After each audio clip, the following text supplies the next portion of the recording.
محبت کا تقاضا یہ ہے کہ دوسرے کے عمل سے بے نیاز ہو جاؤ اور محبت کرتے جاؤ۔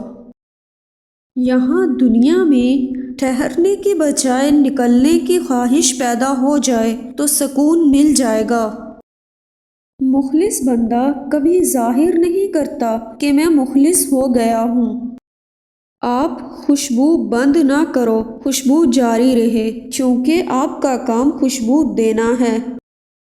کسی برے آدمی کو اس طرح ڈھال دینا کہ وہ آدمی زندگی میں اچھا نظر آئے، یہ بھی احسان ہے۔ روح اور جسم کے درمیان جو رشتہ ہے، صرف اس کو موت آتی ہے۔ سخی وہ ہوتا ہے جس کے پاس پیسہ ہوتا ہے لیکن پیسے سے محبت نہیں ہوتی۔ معلوم پر فخر کرنا جہالت ہے اور نامعلوم کا احساس کرنا علم ہے۔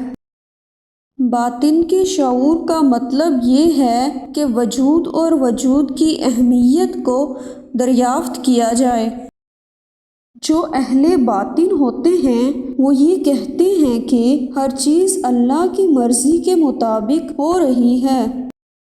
تزکیہ یہ بھی ہے کہ انسان کسی کو نقصان پہنچانے کی اپنی صلاحیت ختم کر دے۔ کسی چیز کو حاصل کرنے کی تمنا دنیا ہے اور دینے کی تمنا دین ہے۔ جتنا الرٹ ہو جاؤ گے اتنا ہی راز قریب آ جائے گا، جتنی باریکی میں چلے جاؤ گے اتنا ہی جانو گے۔ باریکیوں میں بھی اللہ ہے اور کھلے میدانوں میں بھی اللہ ہے۔ ویڈیو پسند آئے تو اسے شیئر کریں، لائک کریں اور چینل کو سبسکرائب کریں۔